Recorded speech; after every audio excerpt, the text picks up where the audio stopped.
Have you ever felt like something was wrong, but you couldn't quite explain it? No bruises, no yelling, no visible signs of violence, and yet, deep inside you feel drained, doubting yourself, questioning your worth, silenced. This, right here, is the silent storm of emotional abuse. It's not always loud. It doesn't always come with threats or rage. Sometimes it comes with a smile, a joke, a gentle voice asking, "Are you sure you're not overreacting?" That's what makes it so dangerous. Emotional abuse wears a mask. It hides behind fake concern, twisted humor, and manipulative charm. It tells you you're too sensitive, while slowly eroding your confidence, your clarity, your courage. And the worst part, you start believing it. You begin to doubt your memories. You question your gut. You silence your own voice, just to keep the peace. But as the Stoics remind us, if you want to be strong, learn how to stand alone in truth. This video is about truth and strength.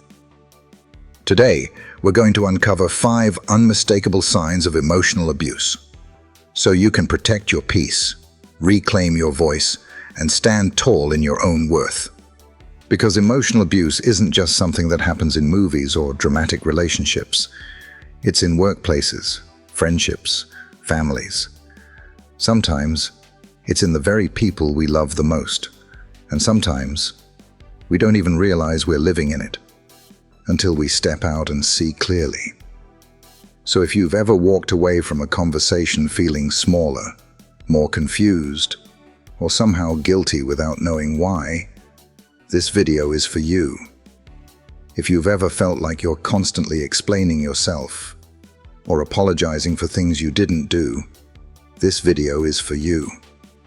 If you've ever sacrificed your own peace just to avoid conflict, while they keep pushing your boundaries, this video is definitely for you.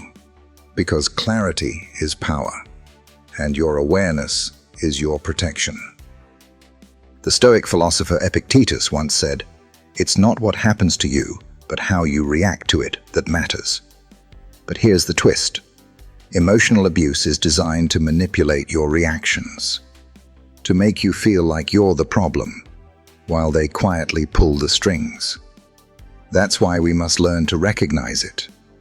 We must learn to call it by name, not out of bitterness, but out of wisdom. Because the moment you can name something, you take back your power over it. So in this video, we'll break down 5 red flags, specific behaviors that reveal when someone is subtly trying to control you, diminish you, or make you doubt yourself. And we'll go deeper than just examples. We'll talk about what it does to your mind, how it distorts your emotions, and how to set yourself free, not through revenge, but through stoic clarity, inner strength, and unshakable self-respect. Because you deserve more than just getting by in silence. You deserve peace. You deserve clarity. You deserve truth. But before we dive in, if this message is speaking to you so far, pause for a second and ask yourself, who else needs to hear this? Who in your life might be stuck in a cycle they don't even recognize? Sometimes one video, one truth, one moment of clarity can be the start of an entire transformation. So share this video if you feel called to. And if you want to keep walking this journey of inner strength, peace, and unshakable freedom, make sure you hit that subscribe button. Because here, we don't just talk about stoicism, we live it. Now, let's begin with the first sign of emotional abuse, the one that hides in plain sight and slowly rewrites your reality. Sign 1. Control disguised as care. Let's begin with one of the most deceptive and dangerous forms of emotional abuse, control disguised as care. It sounds harmless at first, even sweet. They check in on you often. They want to know where you are, what you're doing, who you're with. They say things like, I just worry about you, or I care so much I can't help it. And in the beginning, it might feel flattering, even romantic. You might think, wow, they really love me. But over time, that concern starts to feel more like surveillance. Suddenly, you're explaining yourself all the time. You're justifying why you went out, why you didn't answer fast enough, why you need alone time, bit by bit. Your world starts to shrink. You stop meeting friends to avoid conflict. You hesitate to share plans in advance because you already know it'll turn into a debate. And before you know it, you're living inside someone else's emotional cage, while they call it love. But here's the truth. Real love does not control. Real care does not confine. Control wrapped in care is still control, and it doesn't always shout. It whispers.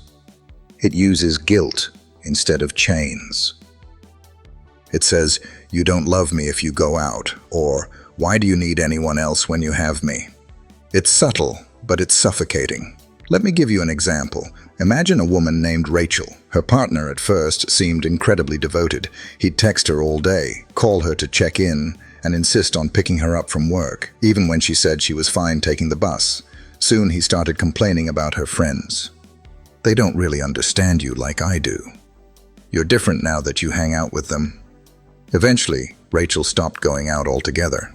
Not because she wanted to, but because it was easier than the arguments. That's how it happens. It doesn't begin with a demand.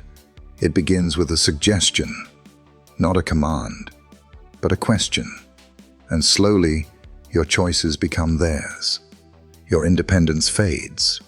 Your peace becomes conditional. And this is what the Stoics would warn us against, not just in others, but in ourselves. The Stoic philosopher Marcus Aurelius once wrote, "If someone is able to show me that what I think or do is not right, I will happily change, for I seek the truth, by which no one was ever truly harmed." The Stoics teach us to seek clarity, not control. They remind us that freedom is the foundation of love, not surveillance, not possessiveness. And if someone cannot respect your autonomy, they do not love you. They love how you make them feel. That's not care. That's consumption. So how do we recognize this form of abuse in real life? Ask yourself, do they constantly need to know where I am and who I'm with? Do they frame it as concern? But it makes me feel suffocated. Have I stopped doing things I love just to avoid triggering their insecurity or jealousy? Do I feel guilty for needing space? If the answer is yes, you might not be in a relationship. You might be in a containment unit. And it's okay to say that. It's okay to admit it, even if you once thought it was love. Because here's the truth. Real love gives space. Real love says, "I want you to flourish, even when I'm not watching." Real love cheers for your independence, your growth, your separate world. Anything less is not love. It's ownership. Now, you might be wondering, but what if I set boundaries and they get upset? What if they say I'm being distant or cold? That's where Stoic strength comes in. You don't need to argue. You don't need to explain over and over again. You simply state your truth, calmly, clearly, and consistently. You say, "I need space to breathe, and that doesn't mean I love you any less. I will not give up my friends or my freedom for the sake of anyone's comfort." Love without freedom isn't love. It's fear. You don't need their permission to be yourself, because you are not here to live someone else's script. You are here to live yours. And if someone truly loves you, they will honor that. They will support it. They will celebrate your individuality, not fear it. The Stoics remind us again and again, we cannot control others. We can only control ourselves. So don't waste time trying to make them see it. Just live it. Draw the line with grace, and let their reaction reveal their truth. If they grow with you, great. If they push back, manipulate, guilt trip, or sulk, that is not your burden to carry. That's their lesson to learn. And I know it's not easy. Especially if you've been conditioned to equate love with closeness, with constant communication, with emotional fusion. But deep love doesn't need constant contact. It needs trust. And trust can only grow where there is freedom. So if you feel trapped by someone else's version of caring, don't shrink yourself to keep the peace. Expand into your truth. Speak clearly. Stand tall. Reclaim your boundaries. Because the more you compromise your soul to make someone else comfortable, the more disconnected you become from yourself. And no relationship, no matter how romantic, how close, how familiar, is worth losing your sense of self. So let me leave you with this. Real care does not limit. It liberates. If someone truly sees you, they won't try to shrink your world. They'll want to see it grow, even if it means letting go of their need to control. You deserve that kind of love. Now, let's move on to sign number 2, because emotional abuse doesn't always come through control. Sometimes it shows up as confusion. And next, we're going to talk about gaslighting, the slow erosion of your inner compass. But before we continue, if this resonates with you, if you've ever felt trapped by someone's concern or had to justify your independence, take a moment to reflect. And if you're ready to keep walking this path of strength, awareness, and inner peace, go ahead and subscribe. Join this journey with us, because the more we understand these patterns, the less power they have over us. Let's keep going. Sign 2. Constant criticism and diminishment. Let me ask you something. Have you ever been around someone who always has something to say about you? Not in a loving way, not in a way that lifts you up, but in a way that chips at your confidence. One small comment at a time. It sounds like, "You're so sensitive. Can't you take a joke? I'm just being honest." Someone has to keep you grounded. You'd look so much better if you lost a little weight, or even worse, "You'll never make it without me." These words don't come with fists. They don't leave bruises you can photograph. But they bruise the mind. They wound the spirit. And according to modern psychology, repeated emotional criticism can rewire your brain just like physical abuse does. That's right. Constant verbal attacks, even subtle ones, change how we think, how we feel, and how we see ourselves. You begin to anticipate rejection. You second-guess your instincts. You shrink your dreams before they've had the chance to grow, because someone convinced you they were silly. This is the trap of constant criticism and diminishment. It hides behind a mask of honesty. It disguises itself as constructive feedback. But in reality, it's a tool to dominate, humiliate, and confuse. And it works slowly, quietly. You don't notice it right away. At first, you might even believe they're helping you. They might say, "If I didn't care, I wouldn't tell you the truth." But real truth builds. It doesn't break. Real truth is spoken with compassion, not contempt. Let me paint a picture for you. Imagine a man named David. He's a smart guy, creative, full of energy. But over the years, his partner has chipped away at his light. Every time he talks about a new idea, she rolls her eyes and says, "You're always dreaming. Get real." When he's excited about something, she finds a flaw. When he's vulnerable, she uses it against him later. Eventually, David stops speaking up. He stops expressing his thoughts. He even stops believing in himself. And that's the silent damage of this kind of emotional abuse. It doesn't just hurt in the moment. It reprograms your identity. This is what the Stoics warned us about. Not just external conflict, but the erosion of our inner self through unchecked influence.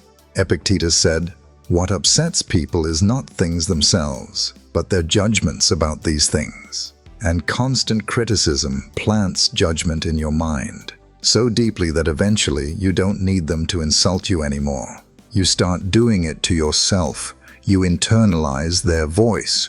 You hear it in the mirror. You hear it when you're trying to speak up at work. You hear it when you're alone, doubting whether you're even worthy of peace, love, or joy. But here's the truth. You are not the voice of your abuser. Their opinion is not a fact.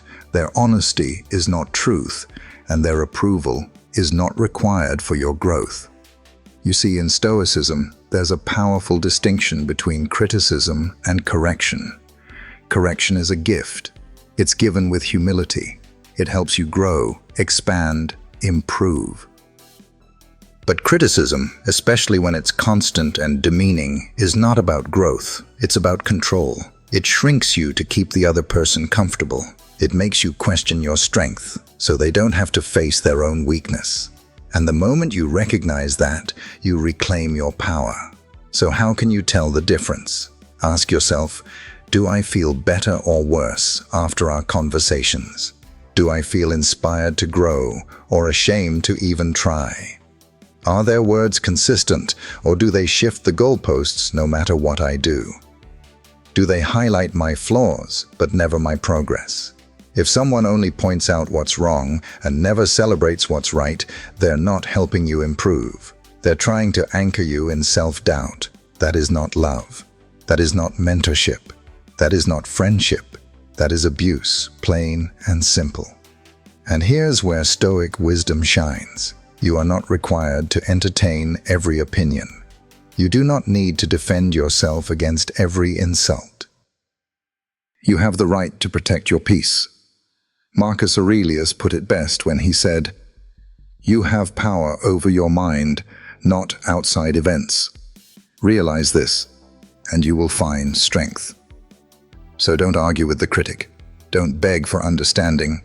Instead, build a fortress within. Remind yourself, their voice is not my truth. Their opinion does not define my worth. I will no longer accept disrespect disguised as honesty. You don't need a debate. You need a boundary, a calm, firm boundary. And if they accuse you of being too sensitive or too prideful for standing up for yourself, let them. Let them misunderstand you. Let them project. Because what they call sensitivity might actually be your spirit saying, "I deserve better." And guess what? You do. You deserve relationships that nourish your mind, not poison it. You deserve words that uplift, not unravel. You deserve to feel safe in your own skin again. And if you've lived in a world of constant criticism for too long, I want to tell you something clearly. You are not broken. You are not weak. You are not crazy. You've simply been told that for so long, you started to believe it. But not anymore. You're waking up now, and once your awareness is activated, the old chains lose their grip. So choose your environment wisely. Surround yourself with people who correct you with love, not shame. Seek voices that speak with care, not control. Because healing isn't just about removing the critic. It's about reclaiming the voice within that knows your value, your strength, your potential. Now let's keep going. Because this journey doesn't end with criticism.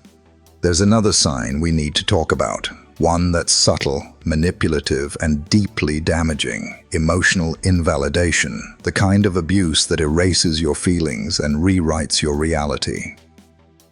But before we move on, if this message struck something in your heart, if you've been quietly carrying the weight of someone else's words, take a deep breath. You are not alone. And if you're ready to break the cycle, to step fully into clarity and confidence, hit that subscribe button. Join a community that chooses truth over toxicity. Because here, We rise. With wisdom, with boundaries, and with unshakable self-respect. Let's move on to sign number 3. Sign 3. Emotional manipulation. There's a form of abuse that doesn't raise its voice. It doesn't insult, it doesn't restrict, it doesn't even look like abuse at first. Instead, it whispers through guilt. It hides behind silence. It hugs you, then punishes you. It gives love, and then takes it away. This is emotional manipulation, and it's one of the most confusing and damaging forms of emotional abuse because it twists your natural empathy into a weapon, a leash. Let's break it down. Have you ever been made to feel guilty just for having boundaries?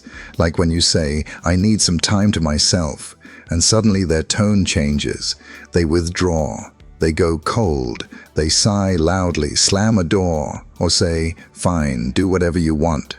And now, you're not just protecting your peace. You're fighting to fix their mood. That's not love. That's control disguised as emotion. True love allows you to feel what you feel. Manipulation, on the other hand, says, "If you really love me, you do what I want." And that's the trap. Emotional manipulators don't use logic or force. They use your own heart against you. They want you to feel responsible for their happiness, for their loneliness, for their silence, for their suffering. And slowly, without even realizing it, you become the one constantly adjusting. They pull away. You move closer. They frown. You fix it. They say, "You're the only one I have." And you feel stuck. That's not empathy. That's obligation, forced and manipulated. And the deeper you fall into this pattern, the harder it is to see clearly. Because manipulators are masters of intermittent reinforcement. The psychological pattern where love is given in bursts. One moment, they're warm, affectionate, loving. The next, they withdraw, accuse, guilt trip, or go completely silent. This emotional roller coaster creates a dopamine trap. You start chasing their approval like a drug. When they finally smile again, you feel relief. When they say, "I'm proud of you," after days of coldness, you feel alive. But here's the hard truth. That's not love. That's survival. And no one should have to survive love. Let me give you a real-world picture. Picture a woman named Monica. She's strong, successful, and kind-hearted. Her partner, though, is unpredictable. When things go well, he showers her with affection, lavish compliments, long texts, public praise. But if Monica sets a boundary, or even expresses a need, he shuts down emotionally. He gives her the cold shoulder. He accuses her of being selfish or too independent. Sometimes he even disappears for a day or two, only to return with tears, apologies, and flowers. And Monica? She starts blaming herself. She tells herself, "Maybe I was too cold. Maybe I should have explained better. Maybe I do ask for too much." She walks on eggshells. She over-apologizes.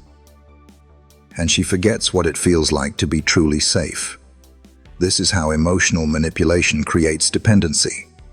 You stop trusting your gut because you're too busy trying to manage their emotions. But Stoic wisdom teaches us something radically different.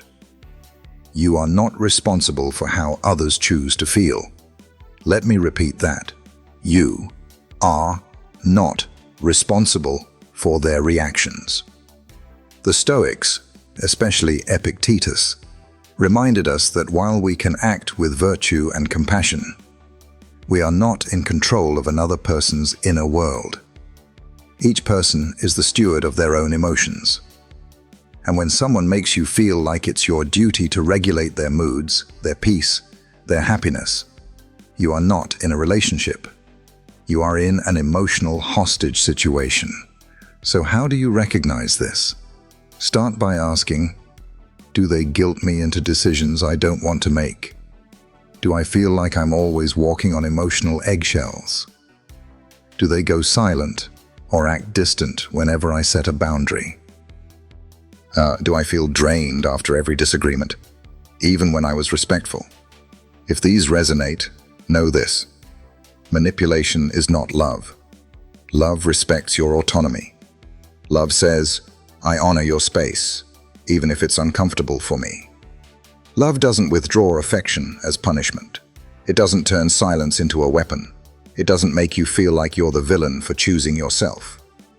The Stoics taught that freedom is the highest good. Not just political freedom, but freedom of the mind and soul. So if you are constantly anxious, constantly negotiating, constantly trying to earn the warmth of someone who once gave it freely, you're not in love. You're in a loop. And loops don't break by pleasing the manipulator. They break by remembering the truth. You are allowed to say no. You are allowed to rest without guilt. You are allowed to walk away from relationships that cost you your peace. Don't let guilt masquerade as love. Don't let tears manipulate your truth. Don't let silence become a leash. You don't owe anyone your emotional availability at the cost of your mental health. Real love doesn't feel like a tightrope. It feels like solid ground. And when someone truly respects you, they won't need to control your heart. They'll learn how to care for it. So if you've been trapped in emotional manipulation, take a breath. You're not crazy. You're not selfish. You're just waking up. And once you see the game, you don't play it anymore. Instead, you step off the stage. You return to yourself. Because love without respect isn't love. Affection without freedom isn't affection. It's domination in disguise. And you, my friend, deserve more. So stay with me. Because in the next chapter, we'll talk about gaslighting, the manipulation of your reality itself. But before we move on, if this message has helped you feel seen, if you've recognized pieces of your past or present in these words, don't keep it to yourself. Share this video. Someone out there needs this clarity too. And if you're ready to keep walking this path of stoic strength, emotional sovereignty, and deep personal truth, subscribe and join this community. Here, we don't shrink to please others. We rise, calmly, clearly, powerfully. Now, let's move on to the next sign. Sign 4. Gaslighting. When your reality is rewritten. Let's talk about one of the most insidious forms of emotional abuse. One that doesn't break your bones. It breaks your mind. It's called gaslighting. And if you've ever found yourself saying things like, maybe I'm just too sensitive. Am I remembering this wrong? Maybe it's all in my head. Then this message is for you. Because gaslighting isn't just lying. It's not just manipulation. It's a systematic campaign to erode your perception of reality. It's when someone, through repeated distortion and denial, convinces you to doubt your own memory, your senses, even your sanity. Gaslighting is not a disagreement. It's not two people recalling an event differently. It's intentional deception. It's strategic confusion. It's psychological warfare. And the worst part, it often starts small. They deny little things. I never said that. You're imagining things. Don't be so dramatic. It wasn't like that. At first you push back. You're confident. But over time, as the denials stack up, as the narrative keeps shifting, as your reactions are always labeled too much, you begin to wonder if the problem is really you. And that's exactly what they want. To make you question your truth. To create just enough doubt that you stop trusting yourself and start relying on them as your compass. That's not love. That's control. Let's walk through an example. Imagine someone secretly moves your keys from the table to a drawer. When you notice they're missing, they say, "You always lose things. You're getting so forgetful." Next time, it happens again. Only now you're not sure whether to believe your memory or their voice. That's not a mistake. That's gaslighting. Or imagine a partner who says something cruel in a fight, then later denies it. "I never said that. You must have misunderstood." But you know they did. You heard it clearly. You felt the sting of it. Still, they say it with such confidence, such calmness, that you start to doubt yourself. That's gaslighting. And it doesn't stop there. Advanced gaslighting often recruits others, friends, co-workers, even family members, to reinforce a false narrative. They might say, "Everyone agrees you're too emotional. Even your sister said you're imagining things." Suddenly, it's not just one person gaslighting you. It feels like the whole world is. And this is where the real damage begins. Because once your inner compass breaks, once your ability to trust your own thoughts, emotions, and senses begins to fracture, you become dependent on the abuser for clarity. And that's exactly what they want. Dependence. Because a person who no longer trusts their own judgment becomes much easier to control. But here's what the Stoics would say.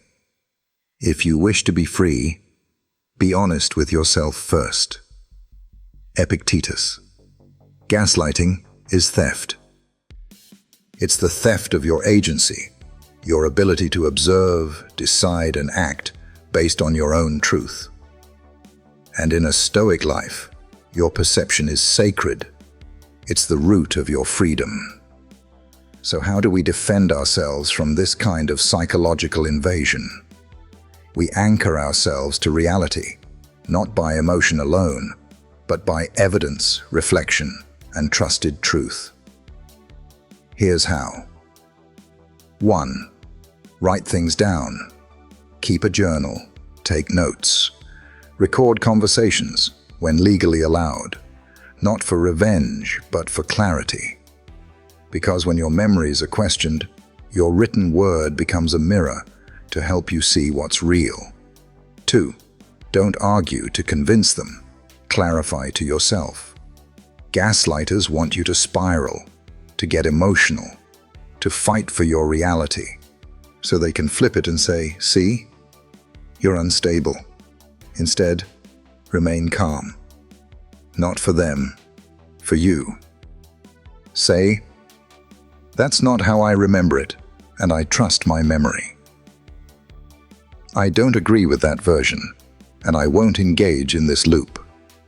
That's Stoic clarity, assertive, grounded, unmoved. 3. Find your reality anchors. These are your trusted allies, friends, therapists, mentors, people who know you well and reflect the truth back to you without agenda. Ask them, "Does this seem off to you?" If you keep hearing the same thing from emotionally safe people, it's likely you're not crazy. You're being manipulated. Gaslighters thrive in isolation. So build your truth in community. Let's pause and reflect. Have you ever walked away from a conversation more confused than before? Have you ever started doubting your memory because someone kept rewriting the past? Have you ever said, "I think I'm going crazy," but only around one specific person? That's a signal, a warning bell. Because truth shouldn't feel like quicksand. Real relationships may disagree, but they should never make you doubt your sanity. As Marcus Aurelius wrote, "The happiness of your life depends upon the quality of your thoughts."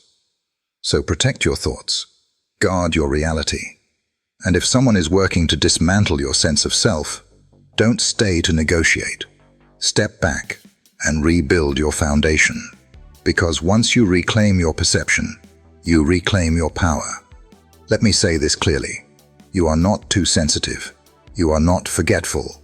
You are not crazy. You've just been under siege. And now you're waking up. And awareness. That's the first step toward freedom. So, if this message hit home, if you've seen pieces of your experience in these examples, know this: you're not alone. Millions of people have walked this same path. And many of them never knew the term gaslighting until it was too late. But not you. Now you have the language. Now you have the clarity. And now you have a choice. You can rise, not with rage, but with resolve. Because truth doesn't need to shout. It just needs to stand its ground. So stay with me. We still have one final sign to uncover, perhaps the most subtle and heartbreaking of all: isolation. But before we move on, if this video brought light to something you've long felt in the dark, share it. You never know who's silently suffering and needs this truth. And if you're ready to build a life of clarity, confidence, and unshakable stoic strength, subscribe now. You are not who they say you are. You are who you choose to become.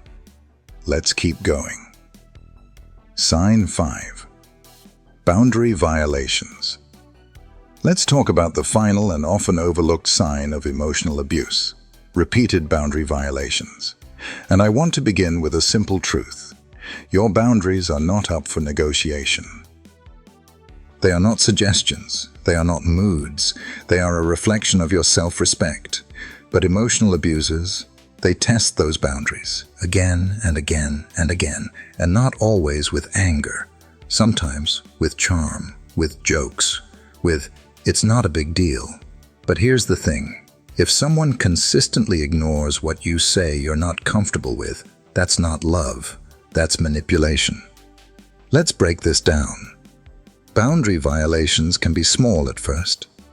They text you late at night, even after you've asked for space. They make comments about your body or appearance, even after you've said it bothers you.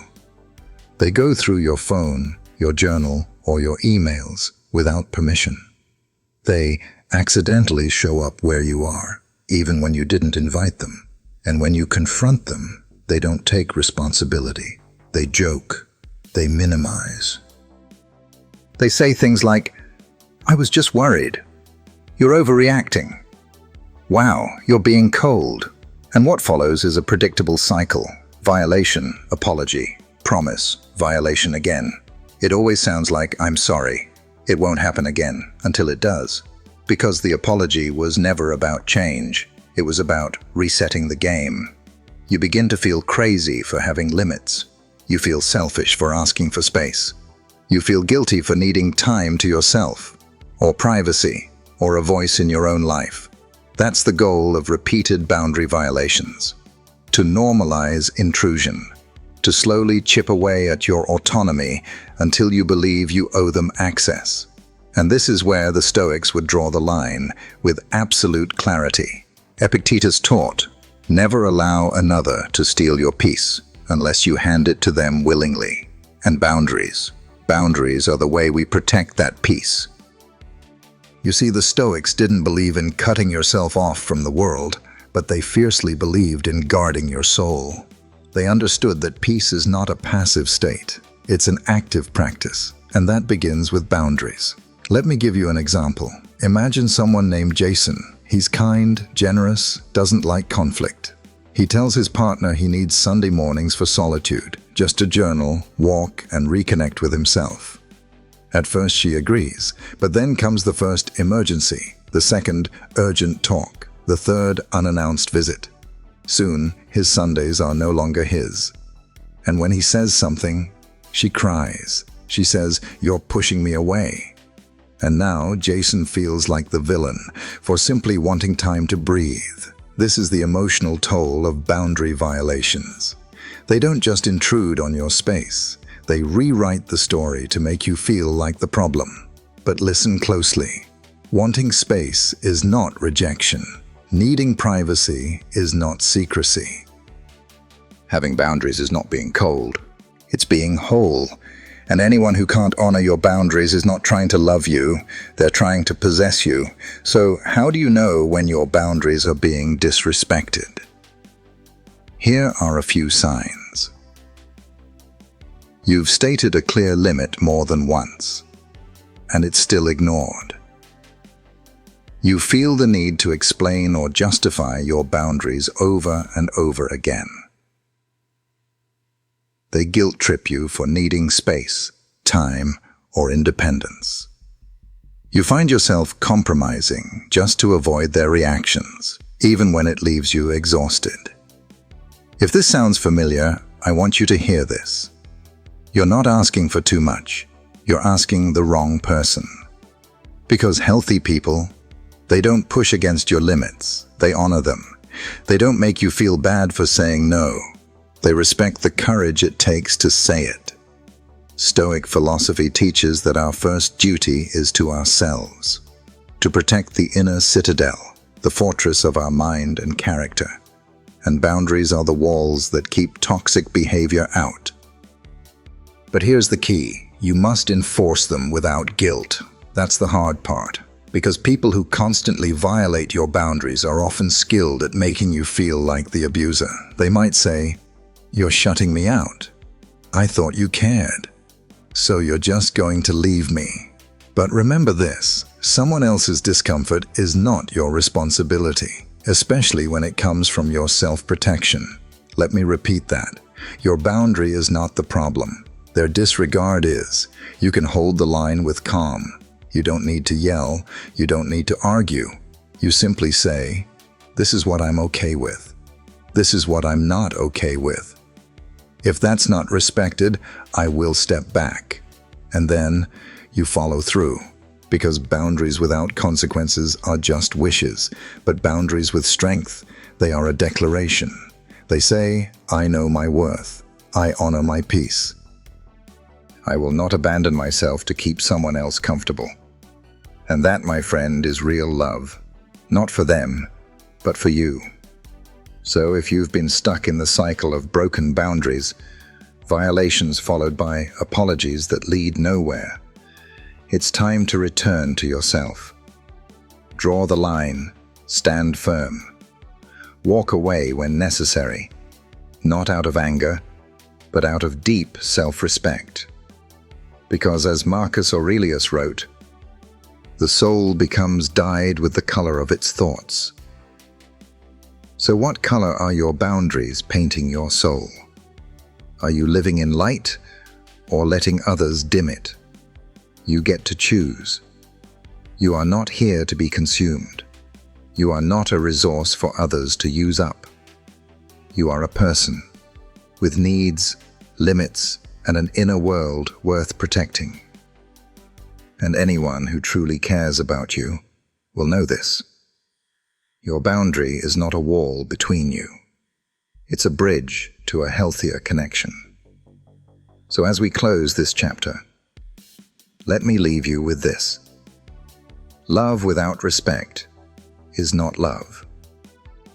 And any relationship that repeatedly violates your peace is not worth preserving. Protect your peace. Stand for your truth. Draw your line. And if they cross it again, let that be the last time. If this message helped you reclaim something within yourself, don't keep it to yourself. Share this video. There are people out there walking on eggshells who need this strength. And if you're ready to build a life grounded in truth, courage, and unshakable Stoic self-respect, subscribe and join us. Because healing begins with clarity, and strength begins with boundaries.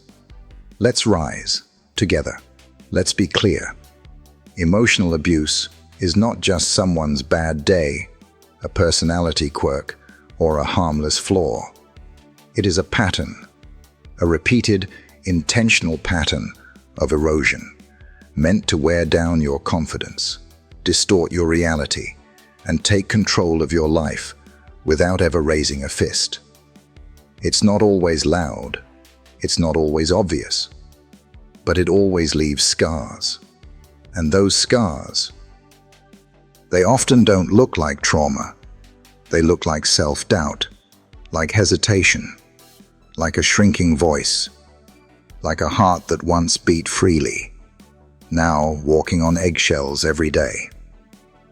Emotional abuse redefines love into something fear-based, where care feels like control, where affection feels conditional, where presence feels like pressure, and where you, the real you, slowly disappears beneath a mask of survival. But here's the truth that needs to be said over and over again. Love should not feel like suffocation. It should not feel like confusion. It should not feel like performance. It should not feel like fear.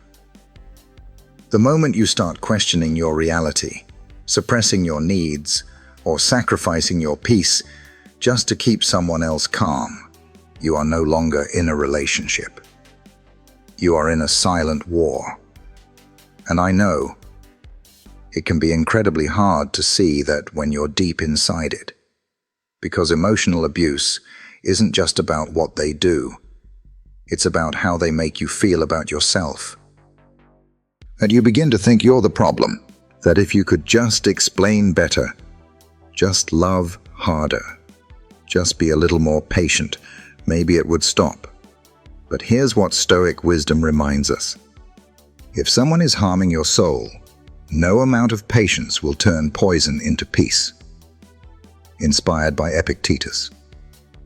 The Stoics believed in responsibility over blame, in clarity over chaos, in freedom over attachment. And if a relationship costs you your self-respect, it's a cost too high. So what do? We do what the strong do, not what the angry do, not what the broken do. We recognize the signs early. We stop making excuses for red flags. We trust our discomfort instead of apologizing for it. We remember that love without respect is not love, it's leverage. Then we take the next step. We set boundaries, not to punish, but to protect. We reclaim our autonomy, not to be distant, but to breathe freely. We remove ourselves from the cycle, not because we're giving up, but because we're waking up. And yes, sometimes that means leaving, not just physically, but mentally, emotionally, spiritually. And I want to say this as clearly as possible. Leaving emotional abuse is not weakness. It is wisdom. It is choosing clarity over chaos. It is choosing dignity over dysfunction. It is choosing yourself, not in a selfish way, but in the most sacred way. Because no one, not a partner, not a parent, not a friend, has the right to dismantle your peace. You are not here to be edited, controlled, guilt-tripped, or managed. You are here to live, to grow, to walk through life with strength and serenity, not as someone else's emotional caretaker, but as the sovereign of your own soul. Marcus Aurelius wrote, "The happiness of your life depends upon the quality of your thoughts." And what could be more powerful than a mind free from distortion? What could be more freeing than waking up in a life where love feels safe? That doesn't mean the journey is easy. It takes courage to walk away from someone who makes you feel small. But it takes wisdom to realize you were never meant to stay small in the first place. It takes strength to build a new life. But it takes even more strength to say, "This isn't love, this is control, and I'm done." And if you've ever made that decision, even once, I honor you. If you're still wrestling with the confusion, still untangling yourself from the web of manipulation, still healing from the subtle damage, I see you, and I want you to remember, you are not broken. You are rebuilding. You are not weak. You are recovering your power. You are not alone. You are joining a quiet, rising army of people choosing peace over pretense. So as we close this video, I ask you, what kind of love do you want to invite into your life moving forward? One built on fear, or one built on freedom? One that requires you to shrink, or one that helps you expand? One that confuses you, or one that brings you home to yourself? And the Stoics would say, choose what you can control and let go of what you can't.